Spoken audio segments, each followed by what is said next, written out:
I see smart. Oh, you probably can't even hear me. Okay, well, all right. 3, 2, 1, go. All right. So we have a relatively short timer running. So all these competitors have to start reversing challenges as quickly as possible. So we can look and see over here. So they all have a demo copy of IDA. So some of these are very simple. Some of them are a little bit more complicated. So we can see people taking slightly different approaches. So let's just watch and see.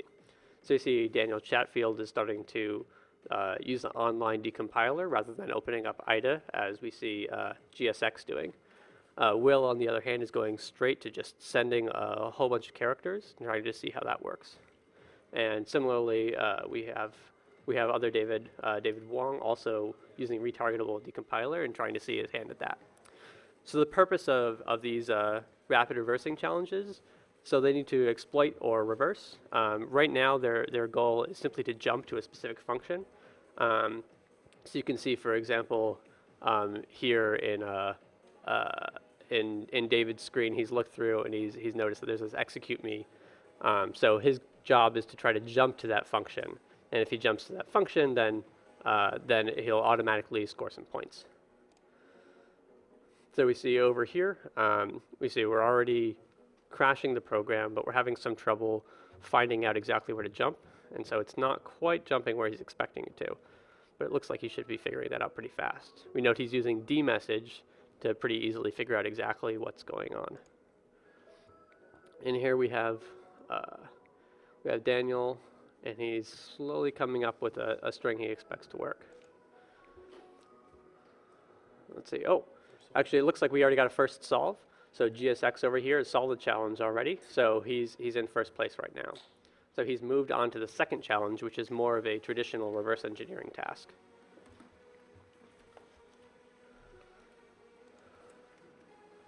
So you can see it looks like he's in first place right now. All right, let's see. So let's see. So his goal in this task, it's actually fairly simple. You can see almost the entirety of the program is just these few basic blocks. It's relatively simple. It's basically just arithmetic shifting or logical shifting around of some numbers. But it's a little bit difficult, when you're doing this at a very rapid pace. You can see, for example, he's on the clock. This is a 20-minute round, and we've got 17 minutes remaining. So we see here he's trying to use Python to pipe into stuff. He's having a little bit of trouble. We'll check back in a second. We see, looks like another player has solved the first challenge and has moved on to this reversing task as well. You can see looking pensively at this, trying to understand exactly what's going on. So it's worth noting, I'm actually next to all these players. You can note that they have large earphones on as well as earplugs underneath, so hopefully they can't hear what I'm saying. It seems to be working. They don't seem very distracted, or if they are, they're hiding it pretty well.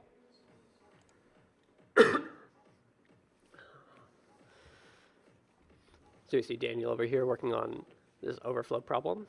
He seems to have a rough idea of where he wants to jump, trying to just basically spray the same address over and over. It looks like he's trying to check dmessage to see exactly where the program is segfaulting. This is a nice technique because using dmessage allows you to basically, rather than attaching with GDB, which can be rather slow, instead when you're in this very time-constrained environment, you can see the address at which you're crashing and quickly adjust your exploit accordingly. You'll see, it looks like right now GSX and, oh, wait, what happened here? Let's see. Looks like Will has kind of moved on and he's looking at some other problems right now. It looks like he skipped around a little bit. So he hasn't solved them, but these problems don't need to be completed in order, and I guess he feels that these problems might be easier, so doing them out of order might give him an advantage over GSX, who's currently the first to solve the first problem and is in a slightly winning right now.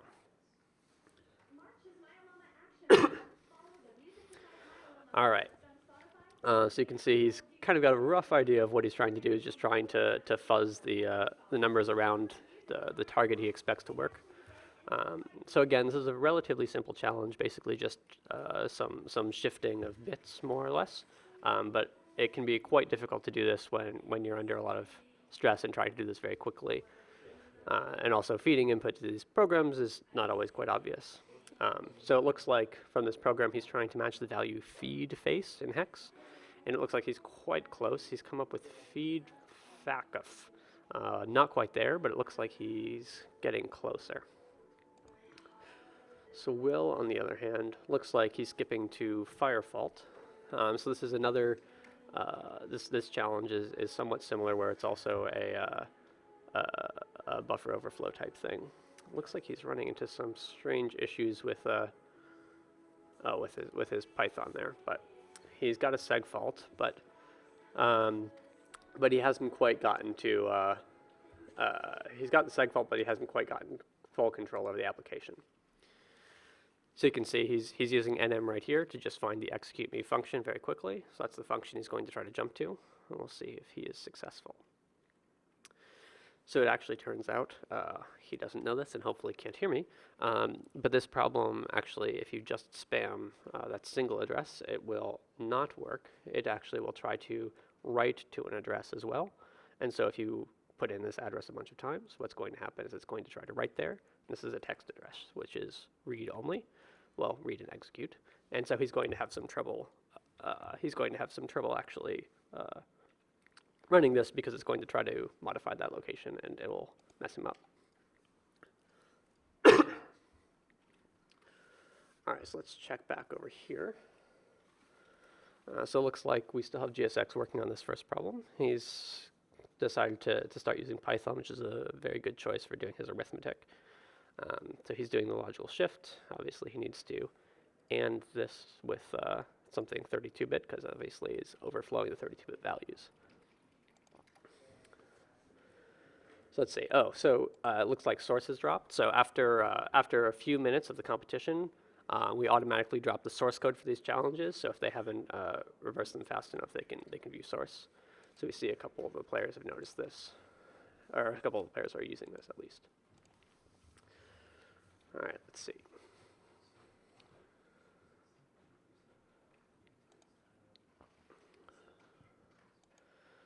All right. And again, for those of you just tuning in, so this is the rapid reversing challenge at the Cambridge to Cambridge event. So the way this works is we have several challenges, and we have all of our contestants. As you can see, there's a timer. So we have 4 contestants competing to see who can solve the most challenges in this restricted environment in a relatively short amount of time and put the pressure on them. We have an audience here watching, as well as us watching their screens, as well as their faces as they try to solve these challenges. Right now, GSX is in first place, although we'll see how the other players do.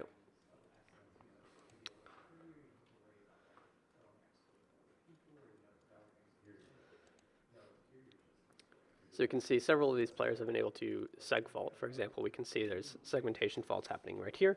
This is a good first step for players to take when they're looking at these challenges. Once they get seg fault, that usually means that they're executing undefined behavior, which is the first step in a control flow hijack. For these sorts of challenges, we don't ask them to enter shellcode or anything that complicated. Instead, they simply have to jump to an execute me function, which will automatically tell our system that they've solved the problem. So basically, as soon as they can demonstrate this control flow hijack, they get points automatically. And this allows them to move on quickly and solve more challenges in a relatively short amount of time. So here we see GSX again trying to write that circular shift, having a little bit of trouble with that. He's getting closer. He's still not ANDing. Hopefully he can't hear me. He's still not actually ANDing the value, which is way too large a value. I'm not sure if he realizes that it needs to be 32-bit, because this is a 32-bit system only.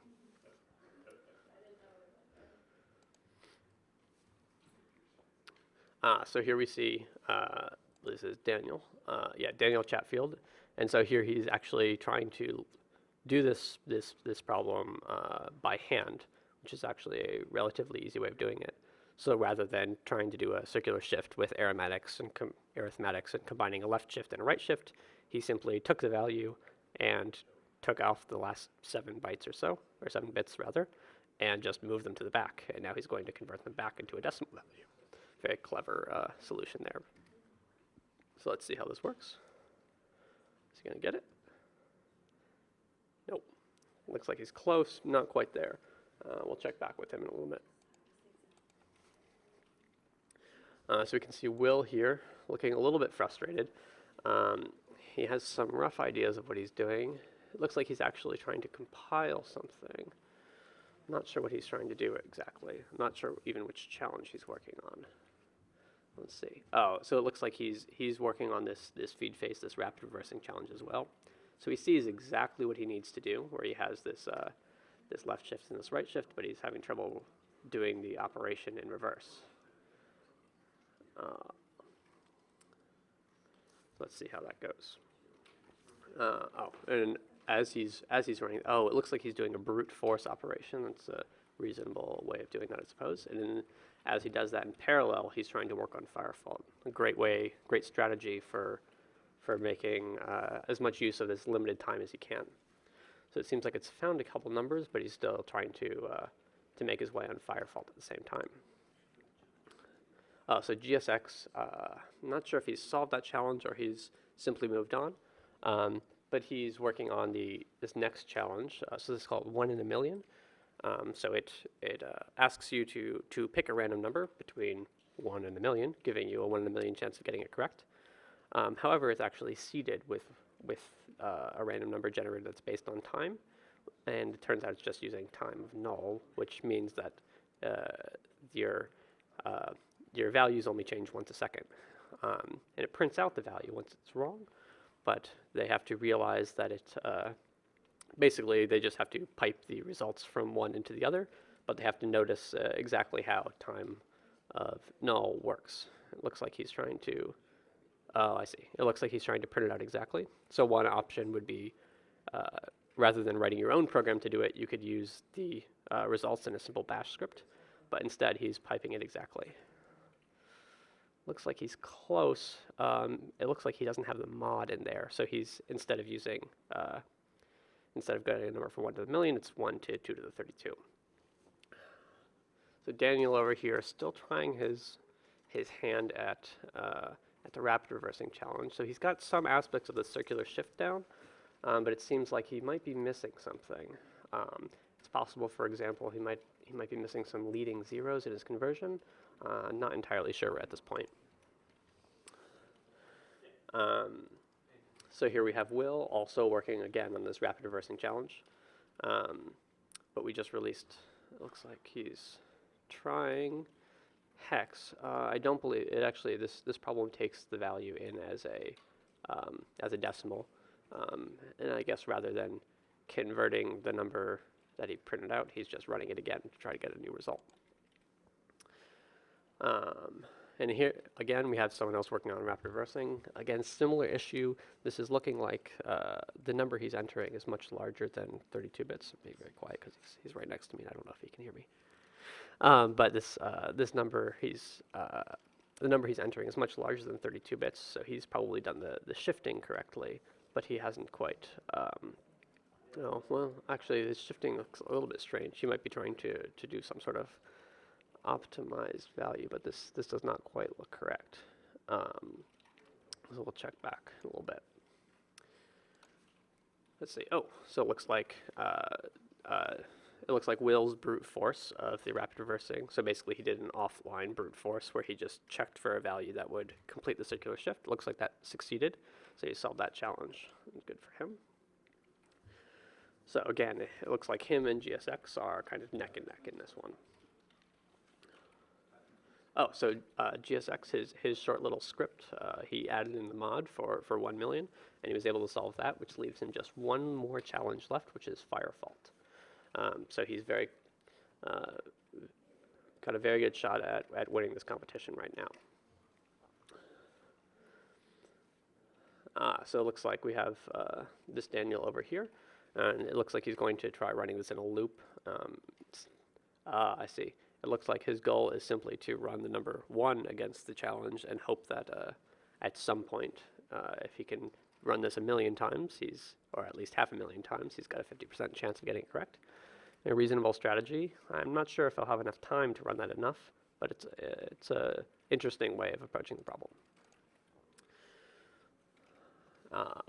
It looks like over here we've got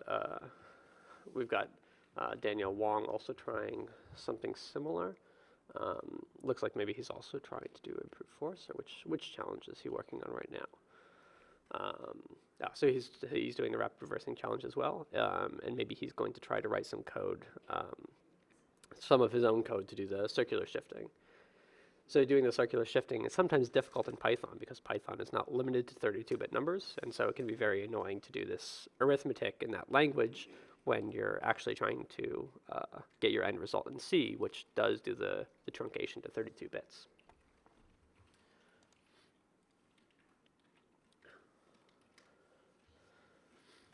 So we see Will here. Looks like he got rapid reversing. I'm not actually sure whether or not he solved 1 in a million, but he's on to Firefault right now, and he's looking at that. And it looks like with 4 minutes remaining, the last source code has just dropped. So as you see here, the difference in this program is we actually use one of the pointers that they enter and we write to it. So if they use only text addresses, they'll have an issue where text addresses are not writable. And so it'll cause a seg fault before it has a chance to return to their buffer. So we see it looks like GSX is running into this problem right here, perhaps. So he's trying to run it in a debugger to step through and understand exactly what's going wrong and why it's seg faulting before he's expecting it to.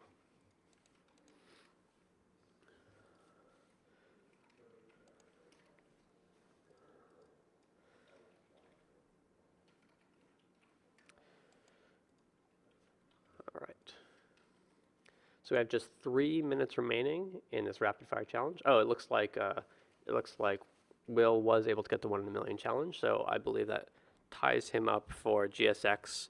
Aside from the fact that GSX was the first to solve those challenges, which puts him at a lead. However, the set of challenges solved by both players appears to be the same right now. But we'll see if GSX is able to get this last problem. It looks like he understands. He's found the buffer overflow. And that's not the difficult part. The difficult part, again, to reiterate, is the fact that we actually do a write to the addresses that they're sending. So rather than sending, for example, 1,000,000 copies of the address to which they want to jump, instead they have to send some writable addresses, for example, addresses on the stack, or perhaps addresses in the BSS section. And if they do that, that will allow them to write to that address cleanly, and then overwrite their return address and then return. Instead, it's terminating too early. So we see Will here again.